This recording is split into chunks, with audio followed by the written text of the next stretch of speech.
The sound of Jessica's designer heels clicking against the marble floor echoed through the hallway of Morgan Industries headquarters. I kept my eyes focused on my computer screen, pretending to be absorbed in spreadsheets as she approached my desk. Well, what used to be my office before she demoted me to executive assistant. Olivia, where are the Q3 projections? She demanded, not bothering with a greeting. The board meeting starts in 20 minutes. I reached for a perfectly organized folder on my desk. Right here. I've also included the updated market analysis you asked for, plus the preliminary numbers from our Asian division. She snatched the folder without a word of thanks, flipping through it with manicured fingers. At 32, Jessica Morgenstern was everything I wasn't: tall, polished, and married to one of the most influential tech investors in Silicon Valley. The fact that she was my stepsister seemed almost irrelevant now. These better be accurate, she muttered. Unlike last time, I bit back a retort. Last time had been her error, not mine, but there was no point arguing. Not anymore. My name is Olivia Morgan, and until 6 months ago, I was the chief operating officer of Morgan Industries, the technology consulting firm my father had built from nothing. I'd worked my way up from intern to COO over 12 years, learning every aspect of the business while earning my MBA at night, but none of that mattered after Dad's stroke. Jessica had swooped in with her husband James's connections and her mother's influence over our father. Suddenly, the succession plan that had been in place for years disappeared. Instead of me taking over as CEO, the board appointed Jessica, despite her having spent the last decade working in fashion marketing. Oh, and cancel my lunch with the Riverside team, Jessica added, already turning away. I have a more important meeting. They've flown in from London specifically to meet with you. I reminded her. The acquisition dash. I said cancel it. Her voice could have frozen hell itself. And remember your place, Olivia. You're not COO anymore. You're just the help. As she clicked away down the hall, I allowed myself a small smile. Jessica was so convinced of her own superiority that she never bothered to look closely at what I was actually doing with all those spreadsheets and reports. She had no idea that for the past year, ever since I first noticed her maneuvering for control, I'd been preparing for this exact situation.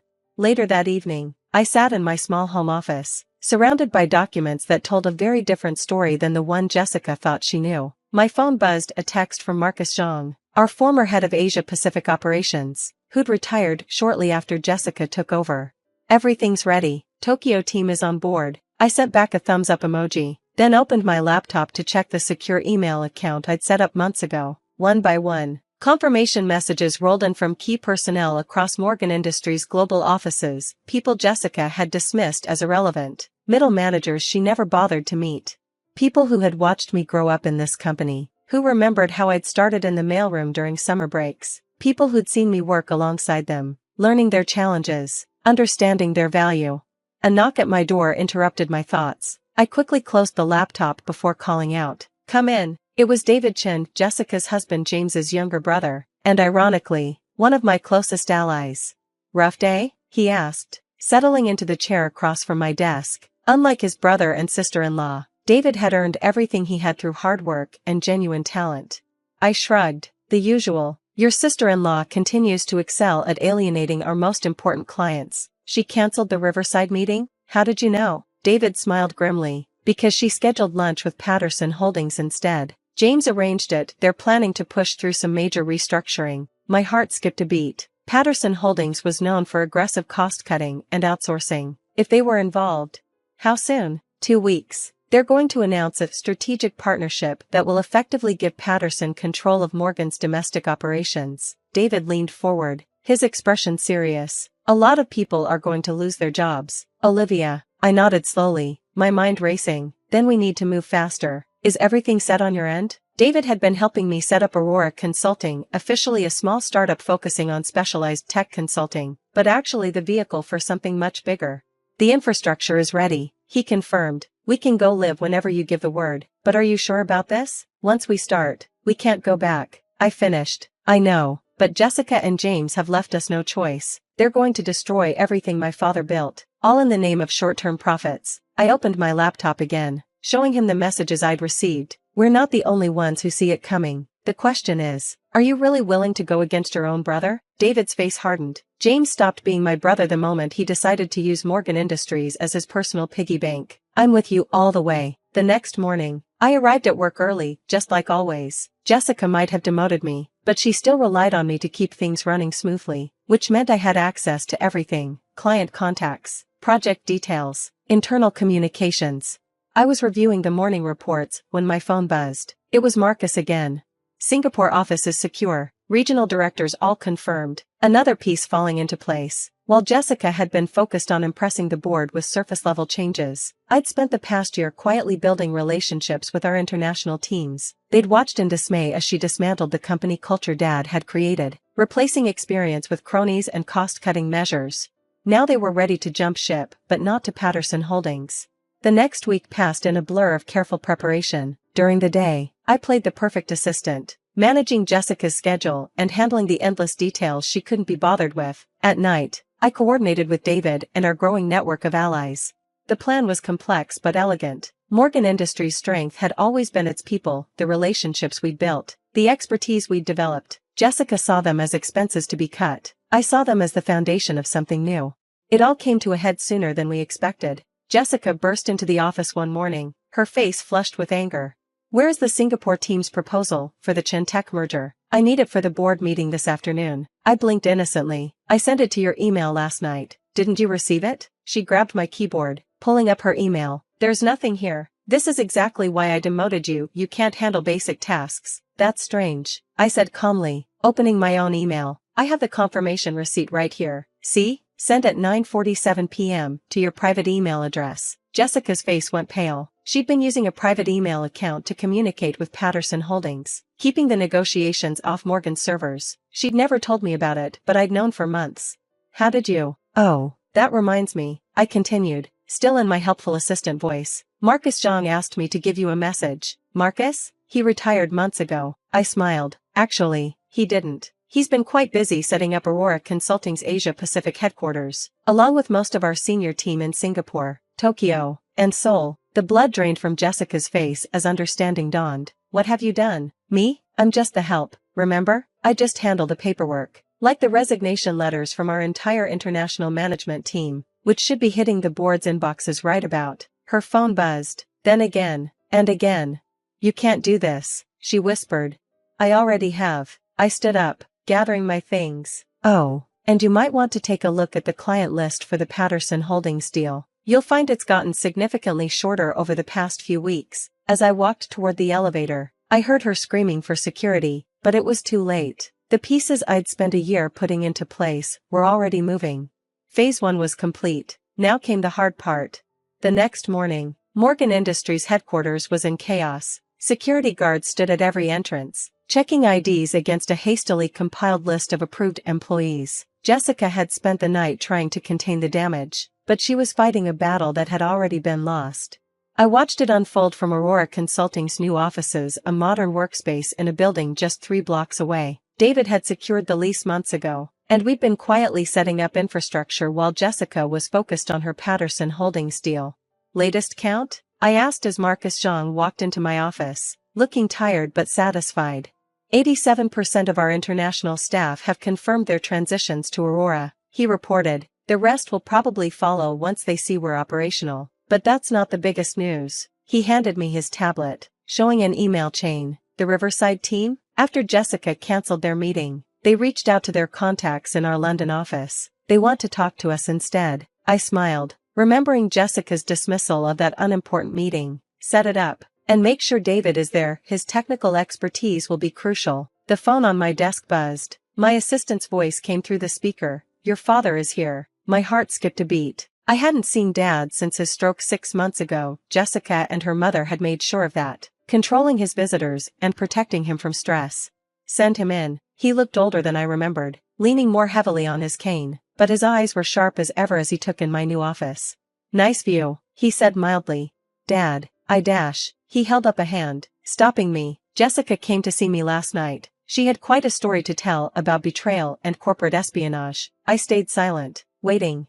"She seemed to think you'd stolen the company's international division right out from under her." He settled into the chair across from my desk. "What she failed to mention was how you did it." "Everything was legal," I said carefully. "The employees who left chose to do so voluntarily. The clients who followed were free to take their business wherever they wanted." "Oh, I know that." A small smile played at the corners of his mouth. "What I want to know is how long you've been planning this." I took a deep breath. Since the day I found Jessica's mother altering your succession plans while you were still in the hospital. His expression darkened. Ah, I wondered about that. I saw what was coming, Dad. I knew once they got control, they'd start dismantling everything you built. The Patterson Holdings deal was just the beginning. Patterson Holdings? He sat up straighter. Charles Patterson's Vulture Fund? I nodded, pulling up the details on my laptop. Jessica and James arranged to sell them controlling interest in Morgan's domestic operations. They were planning to gut the company, layoffs, outsourcing, selling off divisions for quick profits. Dad was silent for a long moment, studying the documents. Finally, he looked up at me with something like pride in his eyes.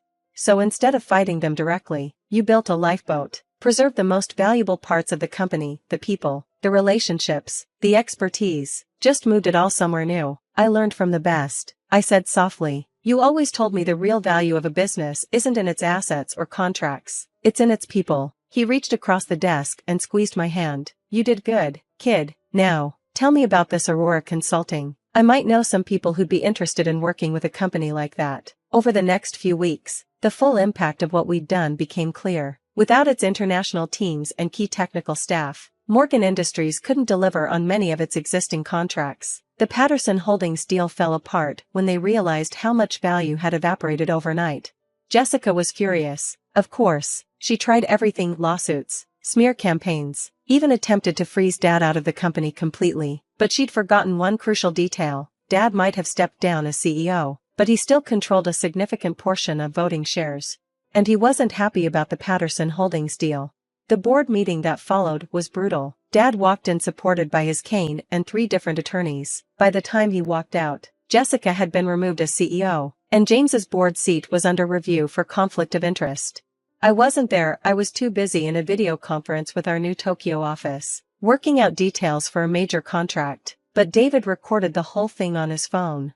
You should have seen her face, he told me later, when Dad started listing all the ways she'd violated her fiduciary duties. It was beautiful. But the real satisfaction came 2 months later, when the dust had settled. Aurora Consulting had not only survived its dramatic birth, it was thriving. Our small startup had offices in 6 countries, a client list that included some of the biggest names in tech, and a corporate culture that put people first. Morgan Industries, meanwhile, was struggling to rebuild. The board appointed an interim CEO and began the long process of damage control. They even approached me about returning, offering my old position and more. I declined politely. That chapter of my life was closed. Then came the day Jessica showed up at my office. She looked different. The designer outfit was the same, but something in her bearing had changed. The arrogance was gone, replaced by something that might have been humility. You won, she said without preamble. Congratulations. I gestured for her to sit. This wasn't about winning, Jessica. It was about protecting what Dad built, the real heart of it, not just the name and the buildings. By stealing it all away? There was a hint of her old bitterness. By giving people a choice, I corrected. They chose to leave because you and James showed them exactly what you thought of them, that they were just expenses to be cut, obstacles to your grand plans. She was quiet for a moment, looking out at the view of the city. James left. You know, when the Patterson deal fell apart, he moved on to his next target. Apparently, I'm not useful to him anymore. Despite everything, I felt a twinge of sympathy. I'm sorry. No, you're not. But there was no heat in her words. You saw who he really was long before I did. Just like you saw what we were going to do to the company. So what will you do now? She turned back to me, and for the first time, I saw something real in her expression. I don't know. Everything I thought I wanted, it all turned out to be hollow. I considered her for a moment. You know, we're expanding our marketing division. Someone with your experience in fashion and luxury brands could be valuable. She stared at me. You're offering me a job? After everything? I'm offering you a chance to earn something on your own merits. No shortcuts, no political games, just honest work with a team that values real contribution. Why would you do that? I thought about Dad, about all the lessons he'd taught me about business and life. Because sometimes the best revenge isn't about destroying your enemies, it's about showing them a better way. Jessica left without accepting the offer. But I knew she'd be back. She had seen what we were building at Aurora, something based on trust, expertise, and mutual respect, something worth being part of.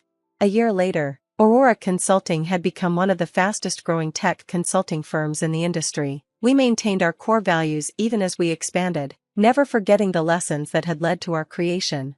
Jessica did eventually join us, starting in a junior position and working her way up honestly for the first time in her life. She turned out to have real talent when she stopped looking for shortcuts.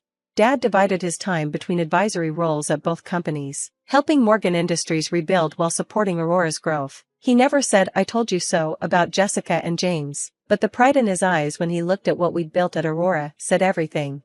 As for me, I kept the nameplate from my old executive assistant desk. It sits in my office at Aurora, a reminder that sometimes the best view of what's really happening comes from the place where everyone underestimates you. Because in the end, Jessica had been right about one thing: I was just the help. I had helped build something new from the ashes of her destruction. I had helped save jobs and preserve relationships that took years to build. I had helped create a company that reflected the values I believed in. And sometimes, that's the best revenge of all.